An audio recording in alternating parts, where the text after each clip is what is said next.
The immediate period after World War II was an intense period of turmoil and tension, resulting from the conflict between two very contradictory ideologies: capitalism against communism. Personified in the United States versus the USSR.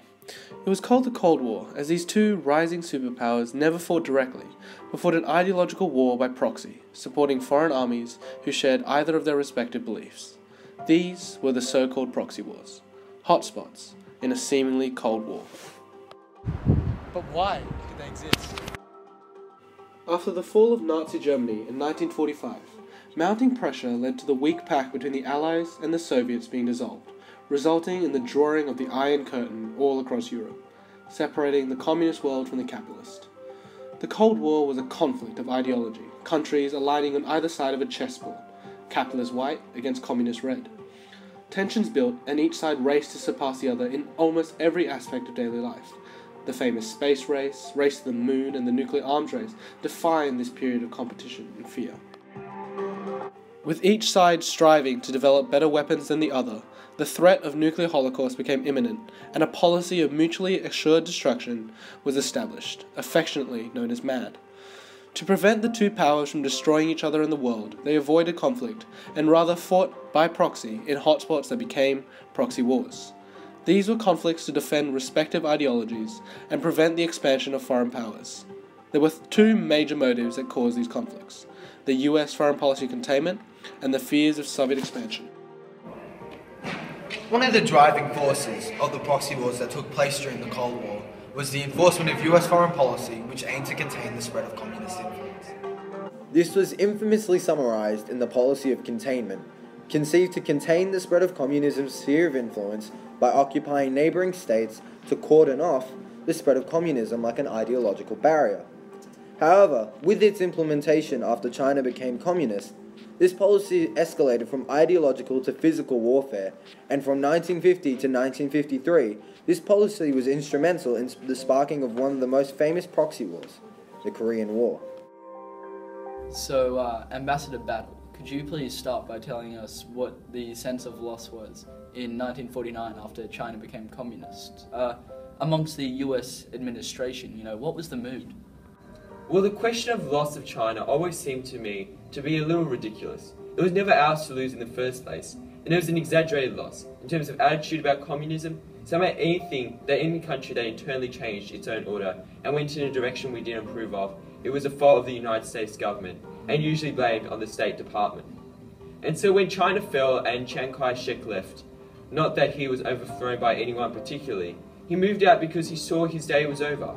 And there was concern, deep concern in the State Department, but we were not keen enough to realise, and sensitive enough to realise, that these things were inevitable. Everything became black or white, and it had to be either anti-communist or communist, this was the attitude. The Korean War was born out of the fires of World War II's carnage between the newly separated and liberated states of North and South Korea. Both states saw the other as the false Korea, and there was a lot of speculation as to which would cross the 38th parallel first, a line of latitude that was defined as the border. This tension between states was escalated by the ideological pressures from the supporting superpowers. The North was backed by the USSR and aimed to spread the communist influence throughout the Southeast Asian bloc, and thus make all of Korea communist. On the other hand, South Korea was backed by the US, as the Americans had bolstered down South Korea in an attempt to defend its capitalist culture and contain the spread of communism. So, thank you very much for coming in, as much as it may have been a risk to your safety. To start off, I wanted to ask you what you thought about the government under President Syngman Rhee. What did you think of President Rhee as a leader of the First Korean Republic? He came to Korea after some 30-some years of exile in the United States, and we thought that he was a great fighter for the independence, and we greatly owe to him of our glorious independence for 3 years. I think Korea's newly gained democratic system was kind of rudimentary. At the same time, we were happy to have our own government, and he was a great leader and the elder statesman of our country. So I had, at least, only respect for him. So, what about the other side of the 38th parallel, Kim Il-sung? What did you hear about him, and what was your feelings about him? Kim Il-sung has a legendary sound to us because he was some warrior spoken in hushed tones fighting the Japanese. But when the World War II ended and we heard about Kim Il-sung in North Korea, he was like 30-some years old and everybody talked. No, he can't be real Kim Il-sung because he's too young to be a legendary leader. Although containing communist influence was a direct threat to ideology, the physical spread of the USSR became an even greater concern, developing a culture of fear of Soviet expansion in Europe and Asia, both away and home. Both countries became afraid that the other would gain more power, a direct challenge to the benefits of each ideology and thus which would become the most powerful in spread and influence. In the 1970s, Afghanistan became a focus for superpower rivalry. It was the Soviet Union's Vietnam syndrome, so to speak. It was impossible for a great superpower to run away from this wild country.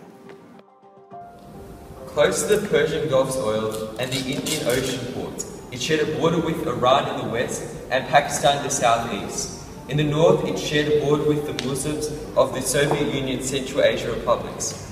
For Moscow, a friendly Afghanistan was vital. At the beginning of the invasion, they put the Afghani President Armin to death, installing a new puppet head leader, President Babrak Kemal. The Soviets believed that fear would keep the nation's citizens in line.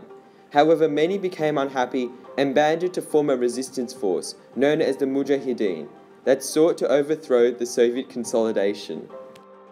The United States saw these resistance forces as an indirect means of challenging the expansion of the USSR, and fueled them with arms and resources. This meant that it was much easier for the insurgent groups to attack and defend regions of Afghanistan. This led to a full-blown invasion by the USSR. Thank you for joining us, Ambassador Dunbar. My understanding is you were in the US Embassy in Afghanistan when the Soviets first invaded. So my question is, what do you believe the Soviet Union's motives were for invading Afghanistan?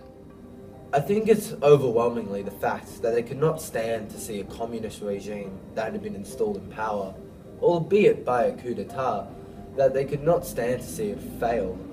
I'm sure that their strategic thinkers also had the sense that it was good to get down close to the Indian Ocean to be able to project Soviet power further south. But what I think really triggered it was just the notion that this regime was going to be ousted. But if you had a friendly regime that was being undermined by a resistance movement, the United States would be likely to react viscerally and in a calculated way as well. It is still not clear exactly what caused them to do what they did, but nothing I've been able to read has changed my mind on why they've done it. By the end of the 1980s, the USSR had realized that the war was costing them troops and hurting the economy, with little or no stability in the area. On February 18, 1989, the last Soviet troops left Afghanistan, with the US aid personnel leaving shortly after.